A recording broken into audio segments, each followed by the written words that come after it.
여러분 안녕하십니까, 강시현 변호사입니다. 어제 윤석열 대통령께서 최후 진술 연설을 하셨는데 무려 67분에 걸쳐서 77쪽 분량 연설하셨습니다.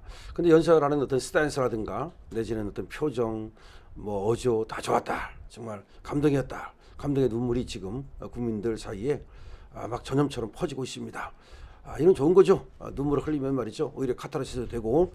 그런데 어쨌든 간에 67분 동안 이거 다 들으신 분도 있지만 또 다 듣는다 하더라도 핵심을 정확히 또 짚어가지고 이렇게 듣기는 어렵기 때문에 제가 어제 윤석열 대통령께서 얘기하신 것 중에서 정말 경악스러운 부분, 충격적인 부분, 이런 것들을 지금 몇 개로 이렇게 나눠가지고서 여러분께 설명을 드리겠습니다. 우리가 알아야 될 부분이고 또 알려야 될 부분입니다. 첫 번째, 이런 얘기를 하셨습니다. 미국 트럼프 대통령은 취임 첫날 국가 비상사태를 선포하고 군을 투입했다. 미국이 국가 비상사태인가에 대한 판단은 다를 수 있다. 하지만 불법 체류자와 마약 카르텔, 에너지 부족, 이거 미국이 당면한 위기를 극복하기 위해서 미국 국민들을 지키기 위한 대통령의 결단 아니냐. 우리나라는 어떠냐? 자, 우리나라를 보겠다는 거야. 국가 비상사태가 아니라고 단언할 수 있습니까? 북한을 비롯한 외부의 주권 침탈 세력들, 내부의 반국가 세력, 외부에는 주권 침탈 세력, 이거 중국 세력이죠. 내부에는 반국가 세력이 계속 연계하여 국가 안보와 계속성을 심각하게 위협하고 있다. 즉 우리나라를 그야말로 망가뜨리려 하고 있다. 이들은 가짜뉴스, 여론조작, 선전선동으로 우리 사회를 갈등과 혼란으로 몰아넣고 있다. 당장 2023년 적발된 민주노총 간첩단 사건만 봐도 반국가 세력의 실체를 쉽게 확인할 수 있다. 여기서 성모 씨라는 놈은 15년, 그 다음에 또 한 사람은 7년, 또 한 사람은 5년을 선고받았죠. 민주노총 안에 간첩이 있었습니다. 이들은 북한 공작원과 접선하여 직접 지령을 받고 직접 군사시설 정보 등을 북한에 넘겼습니다. 평택 미군기지 같은 거. 북한의 지령에 따라 총파업을 하고 미국 바이든 대통령 방한 반대, 참 한미연합훈련 반대, 이태원 참사 반정부 시위 등 활동을 펼쳤습니다. 심지어 북한의 지시에 따라 선거에 개입한 정황도 드러났습니다. 지난 대선 직후에는 대통령의 탄핵의 불씨를 지피라면서 구체적인 행동 지령까지 내려왔습니다. 실제로 2020년 3월 26일 날은 윤석열 선제 탄핵 집회가 열렸고 2024년 12월 초까지 무려 178회의 대통령 퇴진 탄핵 집회가 열렸던 겁니다. 이 집회에는 민노총 산하 건설노조, 언론노조 등이 참여를 했고 거대 야당들도 같이 발언대에 올랐었다는 거죠. 이게 북한의 지령대로 된 거 아니면 뭡니까? 지금 이런 얘기입니다. 이게 북한의 지령대로 된 게 아니면 뭡니까?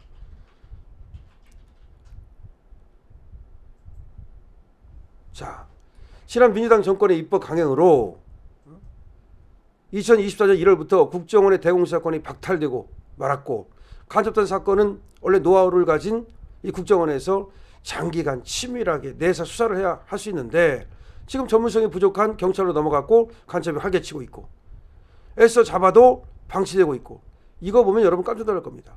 민노총 간첩단 사건, 창원 간첩단 사건, 청주 간첩단 사건, 제주 간첩단 사건, 지금 재판이 진행되고 수사되는 것만 해도 4건이라는 거야. 근데 무려 청주 간첩단 사건은 1심 판결만 29개월, 무슨 간첩을 29개월을 재판을 합니까? 민노총 간첩단 사건은 1심 판결에만 1년 6개월, 1심 판결만, 그 다음에 그것도 석방시켜놓고 보석으로, 그 다음에 1심 판결이 나고야 법정 구속을 시키고, 창원 간첩단 사건은 2년 가까이 재판이 중단되어 있고, 제주 간첩단 사건도 1년 10개월째 재판이 파행되고 있고, 이게 뭐냐는 거죠. 잡지도 못하고 잡아도 제대로 처벌도 못하는데 이게 과연 정상이냐. 그런데도 거대 야당은 민노총을 옹호하기 바쁘고, 즉 민주당이 말하는 겁니다. 국정원 대공수사권 박탈에 이어 국가보안법까지 폐지하자고 그러고 대공수사에서 이는 특활비마저 영원으로 만들고, 즉 경찰과 검찰의 대공수사비를 영원으로 만든 이유가 간첩 못 잡게 하려고. 이걸 보면은 여러분들 정말 빡치지 않습니까? 우리가 단편적으로 알고 있던 것들이 대통령의 언어를 통해서 전체적으로 이렇게 일목요연하게 나오니까 이 정도였어? 한마디로 대통령께서는 얘기합니다. 간첩을 잡지 말라는 것입니다. 작년에는 중국인들이 드론을 띄워서 우리 군사기지, 국정원, 국제공항과 국내 미군 군사시설을 촬영하다 적발됐는데, 자 보세요. 평택기지, 우리 군사기지, 국정원을 찍었어. 국제공항을, 미군 군사시설. 그런데 이를 간첩 처벌하기 위해서는 법률을 개정해야 되는데 법률 개정을 야당이 막고 있다. 여기 보면 여러분들 정말 더 그야말로 빡칠 겁니다. 산업 스파이, 핵심 기술 다 빼가고 있다는 겁니다. 반도체, 디스플레이. 근데 유출이 다 중국으로 3분의 2가. 중국은 우리가 가서 사진 한 장만 잘못 찍어도 반간첩법에 찍혀갖고 우리는 다 거기서 잡혀나갑니다. 그런데 우리는 제대로 못 잡습니다. 그런데 민주당은 이거에 대해서도 간첩법을 바꿀 생각을 안 합니다. 여기를 보면 또 여러분들께서는 정말 분노할 수밖에 없을 것입니다. 이 부분 보죠. 우리가 말이죠. 지금 방산 잘하고 있지 않습니까? 이거 만들어가지고 돈 많이 벌고 있고, 방산은 돈만 버는 게 아니라 우리 안보하고도 관련이 있어요. 무기가 있어요. 우리를 지킬 거 아닙니까? 솔직히 우크라이나를 보세요. 다른 나라가 지켜준다? 그냥 손 떼버리잖아요. 우크라이나가 착각한 게 있어요. 미국이 언제까지, 영국이 언제까지 우리를 지켜줄 거야? 그랬습니까? 트럼프가 바이든에서 트럼프로 바뀌니까 그냥 손 떼버리잖아요. 그러니까 우리도 우리가 지켜야 되는데, 야당은 방산 물자를 수출할 때 국회 동의를 받도록 하는 방위사업법 개정안을 당론으로 추진하고 있다. 이 방위사업법이 만들어지면 다 국회의 동의를 받아야 방산 물자를 수출할 수 있다는 거야. 하나는 지읒대는 거야.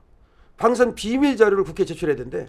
그러면 비밀 자료가 북한으로 세면, 아니면 또 중국으로 세면, 러시아로 세면, 그럼 우리는 수출도 못하고 우리 안보는 위협에 빠지는 거 아닙니까? 여기 그 얘기 하고 있잖아요. 거대 야당이 반대하면 방산 물자 수출도 할 수 없게 된다. 국회에 제출된 방산 비밀 자료들이 제대로 보안 유지가 되며 적대 세력에 넘어가지 않는다고 누가 보장할 수 있습니까? 방산 기밀 자료가 이렇게 유출되면 상대국에서 우리 방산 물자를 수입하겠습니까? 자기들이 만들지? 북한, 중국, 러시아가 원치 않는 자유세계에 방산 수출을 하지 말라는 말과 같습니다. 방산 수출은 단순히 돈을 버는 것만이 아닙니다. 수출 상대국과 전략적 연대를 강화하고 더 나아가 자유세계의 많은 국가들과 국방 협력을 이뤄서 우리의 안보를 튼튼하게 하는 것입니다. 이런 방산 수출을 권장하기는커녕 방해하는 것이 도대체 누구에게 도움이 되는 것입니까? 이렇게 대통령께서는 지금 결국 정말 열변을 토하시는 거야. 이걸 뭘로 몰랐을까? 알고서는 있잖아요. 이거 잠을 잘 수 없는 거 아니에요? 이거 잠을 잘 수 없는 거예요. 자, 거대 야당은 우리의 국방력을 약화시키고 군을 무력화시키는 데도 앞장서고 있습니다. 북한은 우크라이나 병력을 파병하면서 러시아와 군사 밀착을 시도하고 있다. 그렇죠. 러시아 기술을 막 들여오고 있습니다. 우리에게 매우 심각한 안보 위협입니다. 이거 보세요. 그런데도 이를 살피기 위해서 우리가 참관단을 보내려 하자 거대 야당은 당시 신원식 국방장관 탄핵까지 겁박하면서 이를 결사적으로 막았습니다. 심지어 거대 야당은 우크라이나 참관단 파견, 대북 확성기와 오물풍선 대응 검토 등 우리 군의 정당한 안보 활동까지 외환죄라고 주장하고 있습니다. 국가 국민의 안전을 지키려는 대통령을 전쟁광이라고 비난하고 북핵 위협에 대응하는 한미일 합동훈련을 극단적 친일 행위라고 매도했습니다. 1차 대통령 탄핵 소추안에는 북한, 중국, 러시아를 적대한 것이 탄핵 사유라고 명기하기까지 했습니다. 190석에 달하는 무소불위의 거대 야당이 우리나라와 국민 편이 아니라 북한, 중국, 러시아의 편에 서 있는 것입니다. 이러한 상황이 국가 위기 상황이 아니면 뭐란 말입니까? 정말로 이런 것들을 보면서 대통령이 느꼈을 그 어마어마한 분노를 우리는 알게 됩니다. 이뿐이 아닙니다. 거대 야당은 핵심 국방 예산을 삭감하여 우리 군을 무력화하고 있습니다. 거대 야당은 전체 예산 가운데 겨우 0.65%를 깎았을 뿐이라고 주장하지만 깎은 게 어디냐. 몸 전체에서 눈알 뺀 것과 같다는 거죠. 가장 중요한 거. 킬체인 예산을 깎았다는 거죠. 북한 핵과 미사일 기지를 선제 타격하는 킬체인 예산을 깎아버리고 그 다음에 핵심 전력인 지휘정찰사업 예산을 4,852억 원 감액하고 전술 데이터 링크 시스템 성능 개량 사업은 78%를 삭감하고 그래서 우리 국민을 향해 날아오는 미사일을 유혹하는 KAMD 사업 이 예산을 완전히 다 삭감해버리고 다시 말하면 우리 국방을 약화시키고 있다는 거죠. 세상에 이게 우리나라 사람 맞습니까? 다음에 함대공 유도탄 사업은 119억 5,900만 원을 책정했는데 96%를 삭감하고 5억만 남기고 정밀 유도포탄 연구개발 사업은 84%를 삭감하고 그러니까 눈알을 빼버렸다는 겁니다. 그러니까 결국 우리가 이런 걸 빼버리면 전쟁을 할 수가 없는 거예요. 북한이 쳐들어와도 그냥 앞도 못 보고 있는 거예요. 드론 방어 예산은 무려 100억 가운데 99억 5,400만 원을 깎아버리고 세상에나 100억 중에서 99억 5,400만 원 빼면 4,600만 원만 남겨놓은 겁니다. 도대체 누구의 지시를 받아서 이렇게 핵심 예산만 딱딱 골라서 삭감했는지 알 수가 없다는 거죠. 여기 국군 방첩사령 수사요원을 2분의 1로 감축하게 만들고, 이게 간첩 잡는 거거든요. 국군 방첩사령부. 군과 방산에 대한 정보활동과 방첩활동에 심각한 타격을 줬다는 거죠. 도대체 지금 과거 간첩 사건과 연루된 인물을 국정원의 주요 핵심 간부로 발령내고, 그 다음에 방첩기관인지 정보 유출기관인지 모를 조직으로 방치했다. 여기까지입니다. 그러니까 지금 제가 요약해서 말씀드린 거 뭐예요? 간첩 못 잡게 하고, 우리 K방산 완전히 무력화시키고, 원자력 무력화시켰듯이, 그 다음에 우리 국방예산 핵심적인 부분 다 깎아버리고, 이것이 민주당입니다. 여러분, 이걸 보면은 정말 머리가 쭈뼛쭈뼛 서지 않습니까? 피가 거꾸로 솟지 않습니까?